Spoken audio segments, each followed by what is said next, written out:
Are you sure your choices are really your own? Evidence suggests that the reality around you has been carefully engineered for centuries, suffocating an inner force that, if unleashed, could redefine everything people believe about faith, purpose, and success. Suppressed reports dating back to the Rosicrucians and even references in Hermetic documents such as the Emerald Tablet point to a power of mental transmutation that challenges the dominant structure. Researchers like Dr. Robert Gilbert have identified unmistakable signs that unquestionable dogmas operate like invisible bars, keeping the population stuck in stifling routines loaded with endless debts and meticulously cultivated insecurities. It is no coincidence when you notice the flood of empty promises and distractions designed to tame the collective mind and neutralize any inclination toward autonomy. The key to transformation is not found behind temple walls or in doctrinal rules, but in the core of each person, ready to be activated in the face of every challenge. This matrix of manipulation does not hesitate to cover up records or discredit researchers because it fears the moment when people discover their true potential. The law of silence was upheld so that a small group could prosper at the expense of the majority. Yet there are real paths to rip away the veil and reclaim your own power. Only those who dare to question the whole mechanism can find deeper meaning and free themselves from this centuries-old enigma.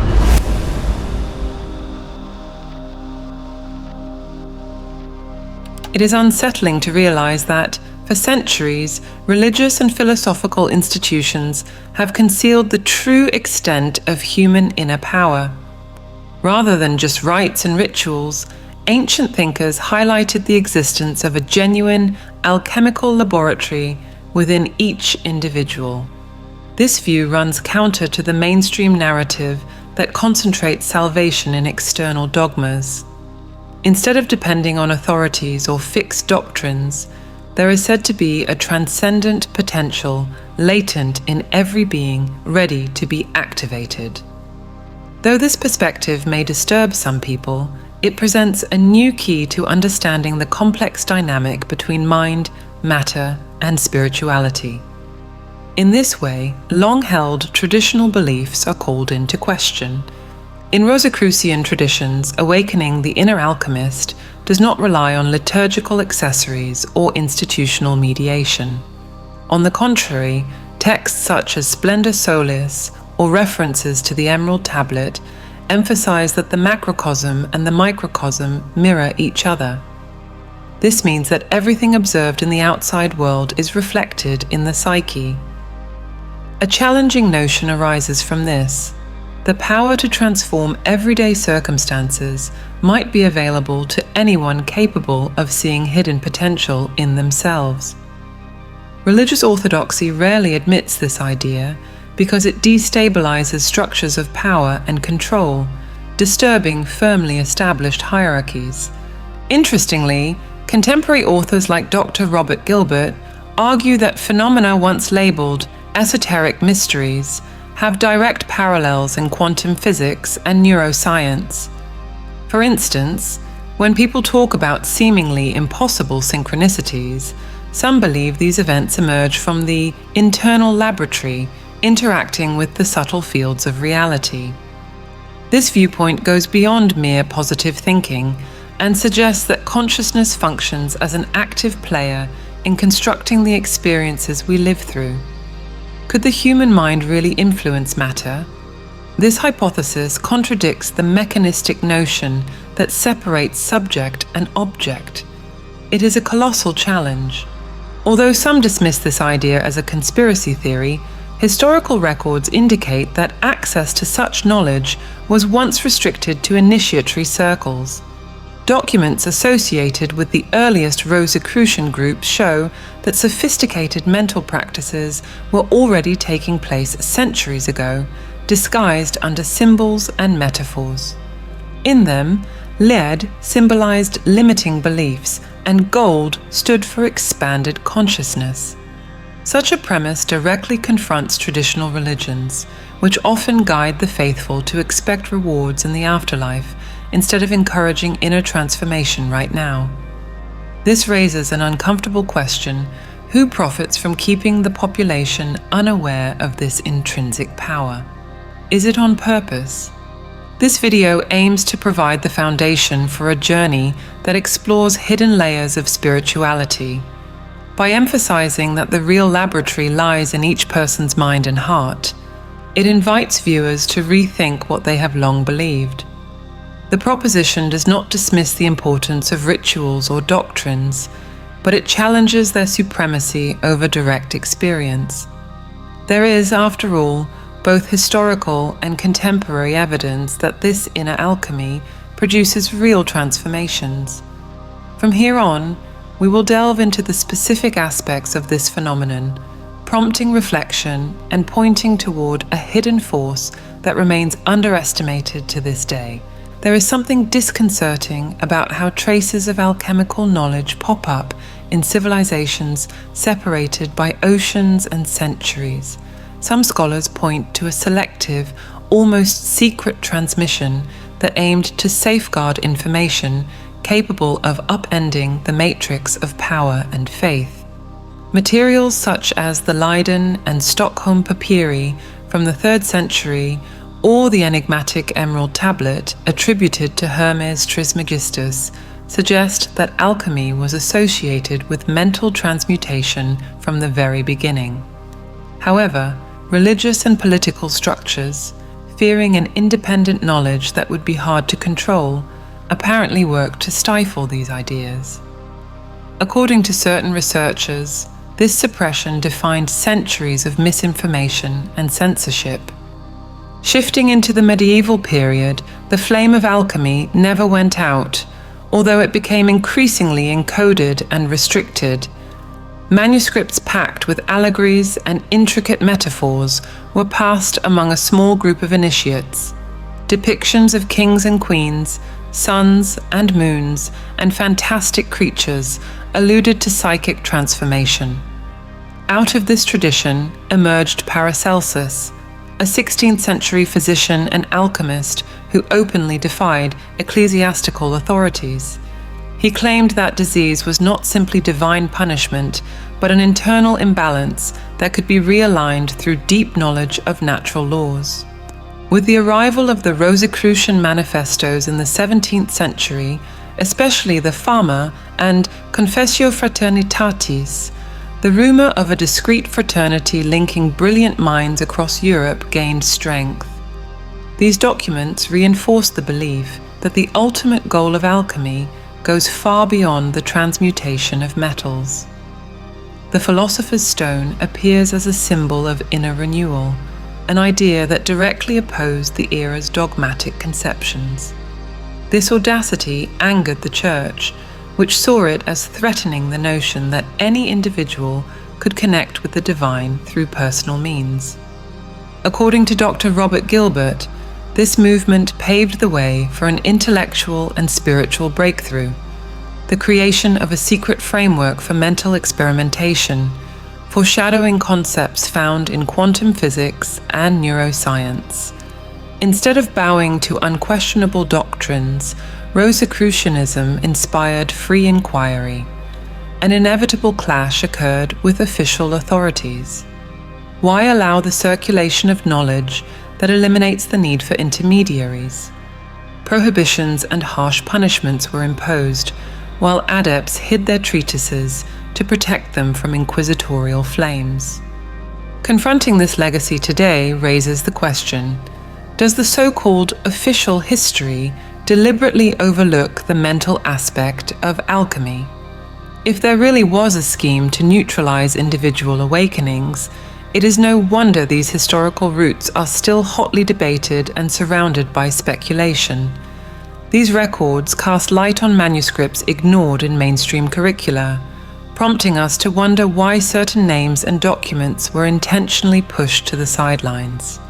In this context, the theory emerges that rulers and religious elites did not want people redefining their own spiritual frontiers.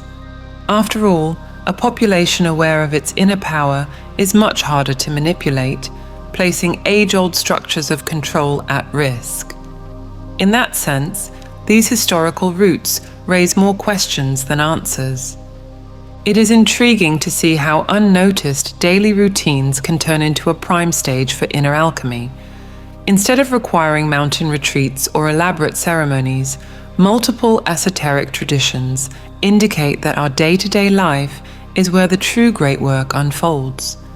Making breakfast, braving traffic, or interacting with co-workers are hidden opportunities for transmutation. In that sense, the apparent simplicity of daily tasks conceals deep processes of purification and inner refinement that parallel the alchemical phases described in ancient manuscripts. According to some researchers, the most subtle signs of personal change reveal themselves in ordinary experiences. This is a truly radical proposal. Every thought or emotion that arises in everyday situations can serve as raw material to be converted into a more refined state of consciousness. When the 17th century coined the term magnum opus, it was not only referring to turning lead into gold, but also to transforming one's own perception. This idea meets resistance because it questions the assumption that spirituality must be something separate from tangible reality. Yet historical evidence indicates that practitioners were genuinely refining their internal world while going about seemingly mundane activities. The shift between states of mental dullness and inner wakefulness was not just a figure of speech, but a key to understanding how repetitive events can pave the way toward insight. In many Rosicrucian writings, the secret is said not to lie in an ornate church or in knowledge accessible only to scholars, but in our every action. By bringing conscious intention to daily tasks, the individual ascends through progressive states of purification, dissolution, and inner recomposition. That is precisely the process that transforms cooking into coniunctio, blending disparate elements into a whole greater than their separate parts. Likewise, reorganizing your home can reflect the process of separatio, separating what is essential from what is needless. These examples, once dismissed as overblown poetic flourishes, have found modern support in studies by Dr. Robert Gilbert, who links everyday practices to measurable changes in brain function and overall health. If, as these findings imply, everyone's life is already an alchemical crucible, the question becomes, how many of us are willing to view these trivial experiences through an expanded lens? The fundamental contradiction is that institutions, while emphasizing formal rituals, often ignore the intrinsic power of everyday life as a path of inner development. This helps explain why certain interests might wish to hide this practical and revolutionary angle. The great work ultimately is not confined to cloisters or medieval labs. It beats in the everyday world, requiring only the proper perception and the bravery to recognize that each action carries the potential to lead us closer to enlightenment. The real challenge is seeing the simple and ordinary as an open doorway to lasting transformation. That potential remains dormant if ignored, squandering daily chances for true self-realization. It is a bit challenging to accept that every personal crisis might hold an opportunity for spiritual initiation. Is this just another theoretical trick to gloss over inevitable hardships?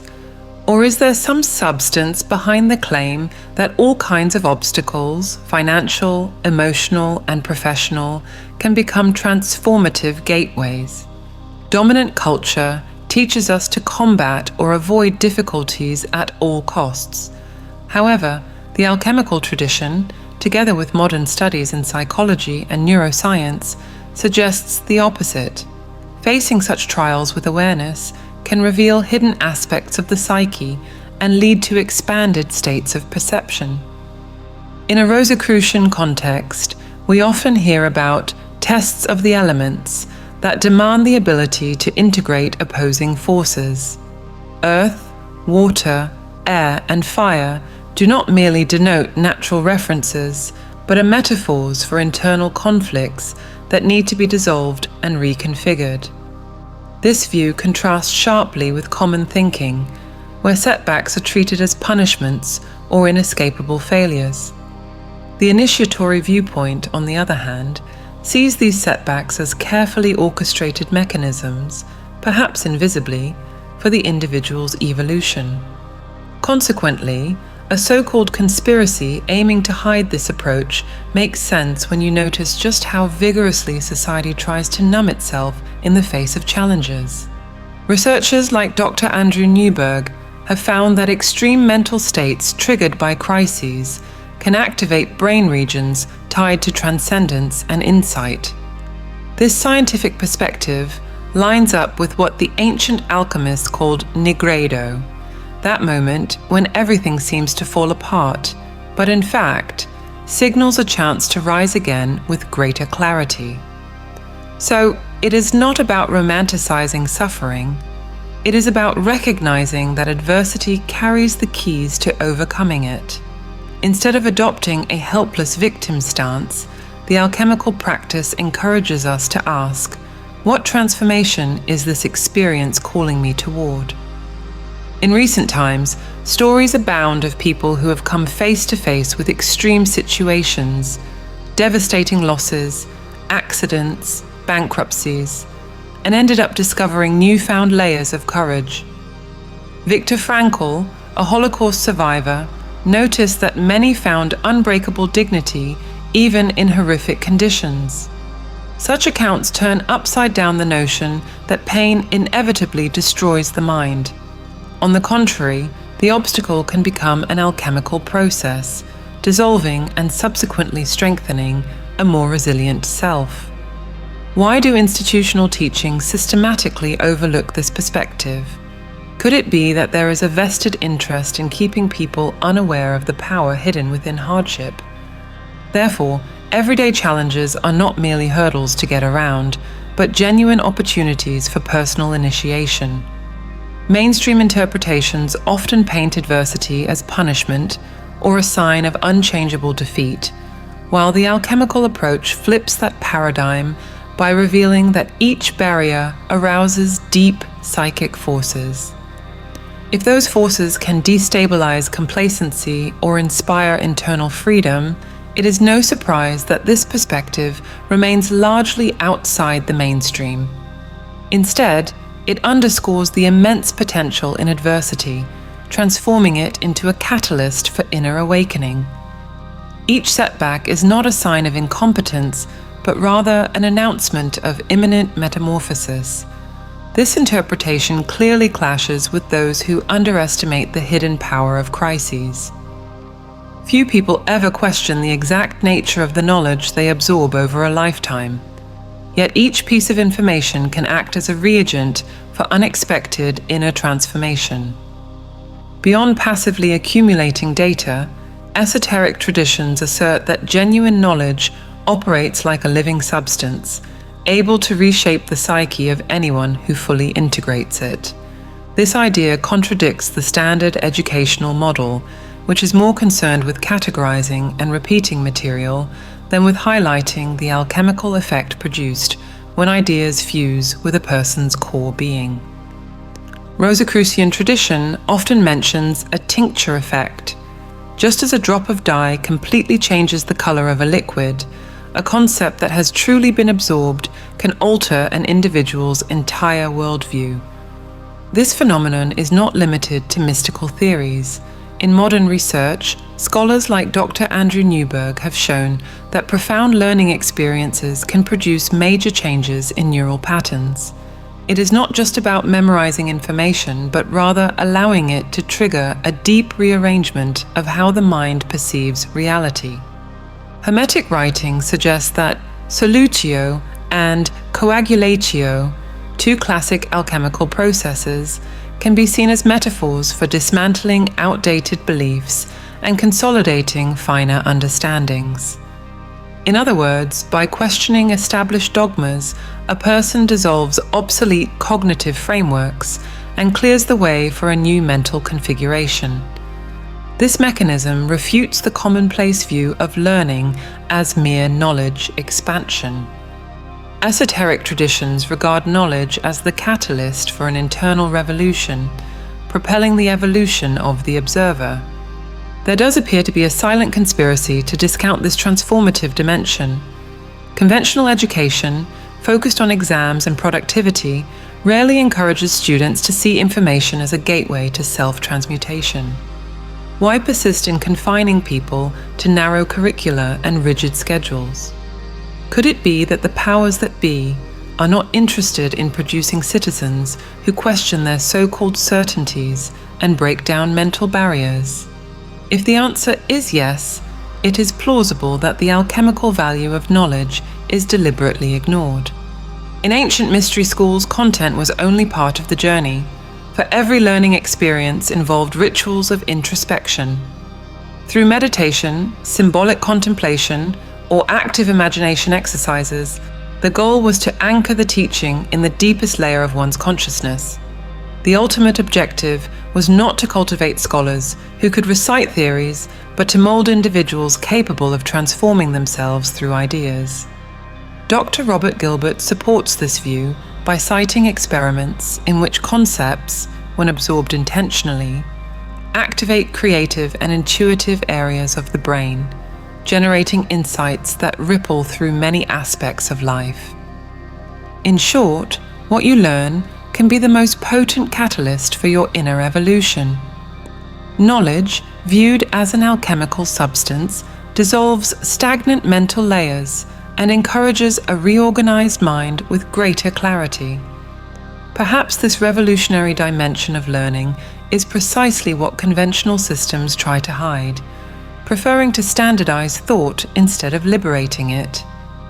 Creation, often brushed aside as a hobby or mere pastime, conceals alchemical processes that many overlook. When you produce something with your own hands, whether music, a painting, or a simple craft, you engage in an act of creation that externalizes inner energies rarely accessed in daily life. From a Hermetic point of view, every finished piece is said to carry a vibrational signature that mirrors the creator's state of consciousness. This perspective clashes with the commercial mindset of the cultural industry, which values a work of art based on profits and fame. In esoteric circles, creativity is a path to self-discovery, not just another way to look good in front of others. More often than not, artistic production unintentionally brings repressed psychological content to the surface, allowing fears and insights to take shape. Carl Jung called this process active imagination, observing how the unconscious is projected onto symbols and images. Yet even before Jung, alchemists spoke of transmuting the invisible by giving it physical form. In this sense, the brush, the chisel, or any other creative tool becomes an extension of the inner laboratory, embodying the deepest personal questions.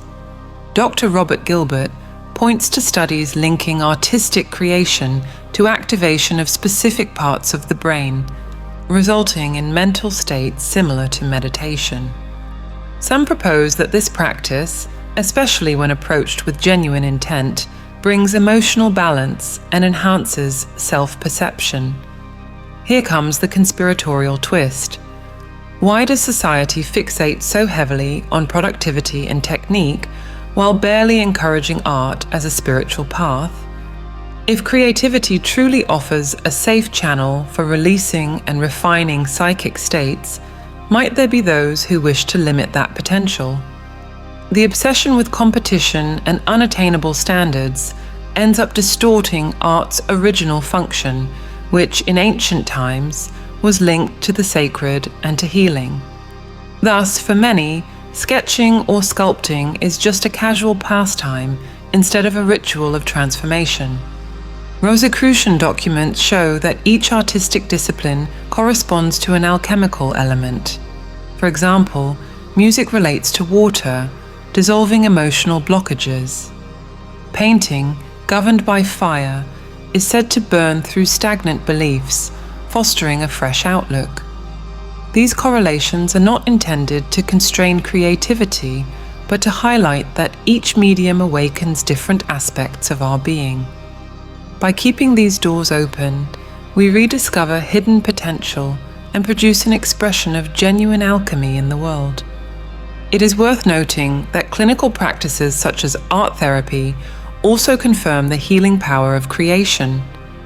Many patients describe profound breakthroughs when they express trauma through painting or sculpture.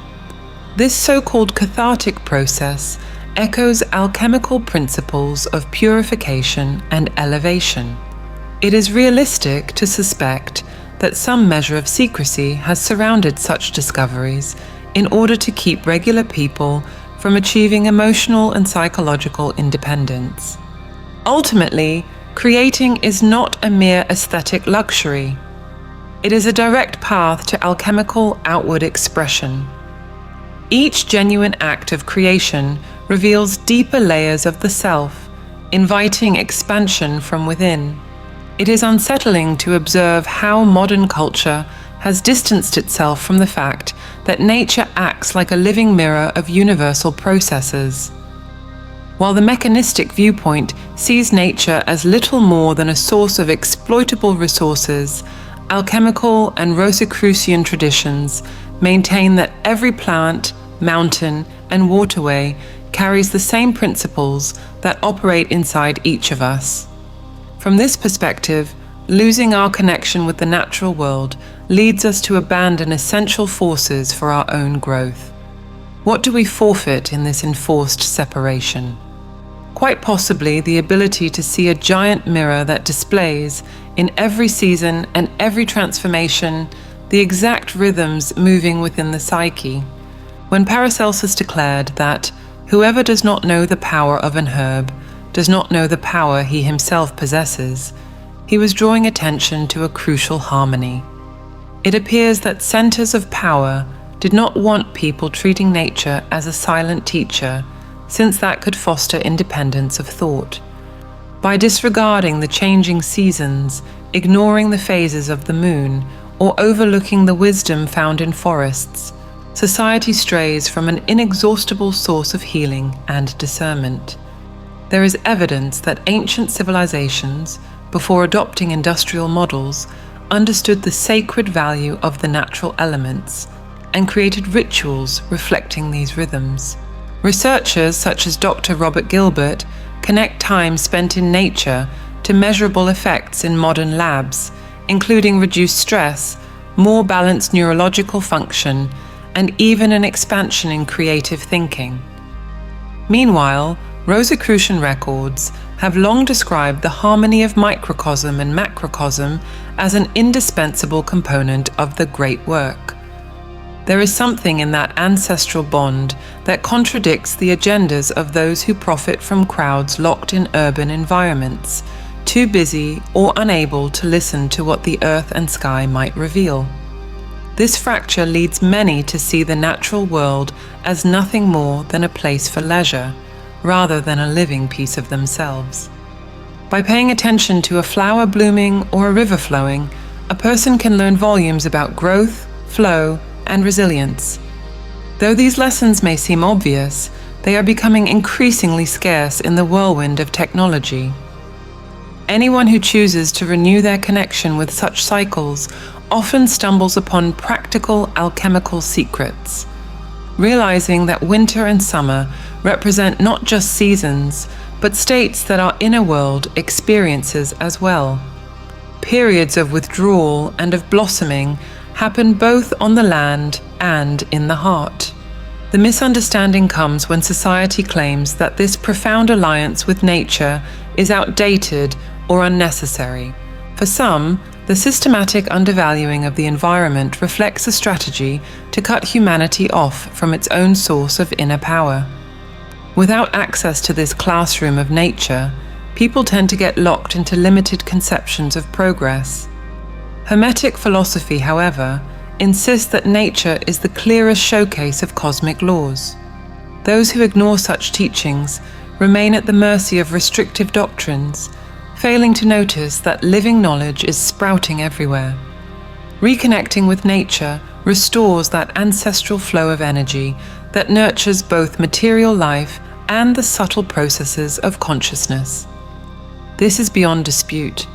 It is surprising how modern society values demonstrations of personal success, while ancient esoteric traditions emphasize humility as a crucial virtue in the alchemical quest for self-realization. Rosicrucians and Hermetic philosophers have long taught that the pursuit of external acclaim erodes the foundation of genuine inner transmutation. This sets up a remarkable conflict. Why does mainstream culture keep pushing non-stop competition when historical documents suggest that true gold emerges from the elevation of one's being, not from an inflated ego? Certain Rosicrucian texts state that anyone obsessed with applause will never find the philosopher's stone. That saying implies that inner freedom depends on a radical letting go of worldly praise. Yet today's culture disregards this counsel and instead idolizes figures of vanity who do little to advance collective growth. Is that a coincidence or something more intentional? Researchers such as Dr. Robert Gilbert propose that authentic humility opens energetic pathways where real alchemical metamorphosis occurs. Charisma then emerges as a natural outcome for those who abandon the obsession with self-promotion. Instead of manipulating others' emotions, this radiant presence arises from a state of true internal balance. Hermetic texts describe this as a reflection of the inner flame that burns away impurities and reveals a magnetism rooted in honesty and integrity. Along the same lines, service to the collective appears as an inevitable result of finding this inner treasure. From the Rosicrucian tradition to other mystical paths, we keep hearing that the final gold is not meant for material wealth or personal glory, but for the upliftment of all. This explains why many wise people throughout history operated under the radar, choosing anonymity to avoid being worshipped.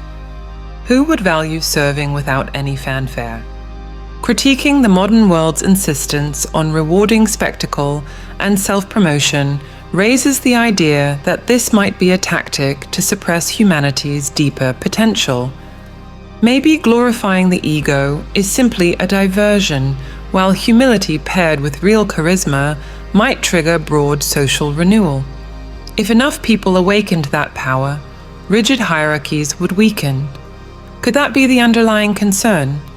History repeatedly shows that individuals known for genuine humility earn lasting trust, while narcissistic social climbers end up caught in controversies.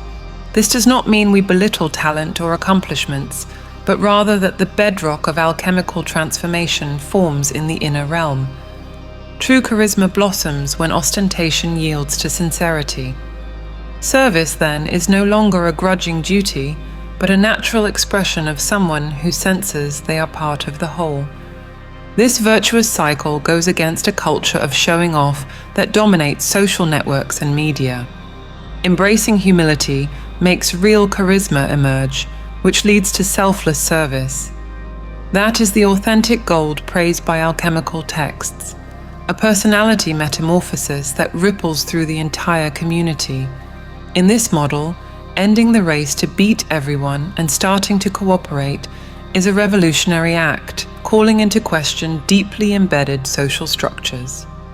Many spiritual traditions worked hard to downplay or distort the essence of this transformative knowledge. The claim is that reality is shaped not just by outside factors, but also by intimate processes of consciousness. That idea unsettles those who still place their hopes in a power located beyond themselves, because it suggests a form of salvation anchored in the deepest layers of one's own psyche, not in dogmas revered for centuries. Historical records, scientific studies, and the words of various wise individuals all reinforce the concept that daily routines, life's challenges, and even creative expression are living laboratories for the great work. This viewpoint, however, does not reject the value of rituals or sacred texts, but it questions relying solely on intermediaries to reach the divine. This posture, which is both liberating and controversial, runs counter to the interests of those who flourish on collective submission. Thus, it opens the possibility that political and religious powers have strived to hide the spiritual autonomy within each individual.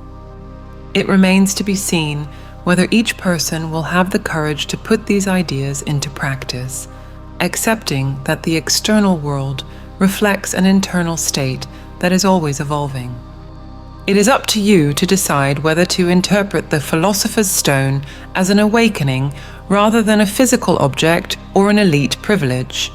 The salvation championed by established creeds may not depend on sacred places or enlightened leaders, but rather on a genuine contact with the depths of your own mind. The choice to embrace or reject this idea is yours alone.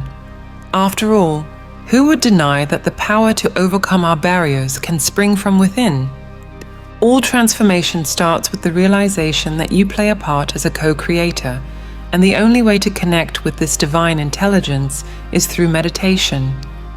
We have developed a set of audio tools to help you reach this higher state of consciousness. To learn more and get immediate access, click the link on the screen or in the comments. If this video resonated with you, please share your thoughts in the comments by writing, "It made sense to me,"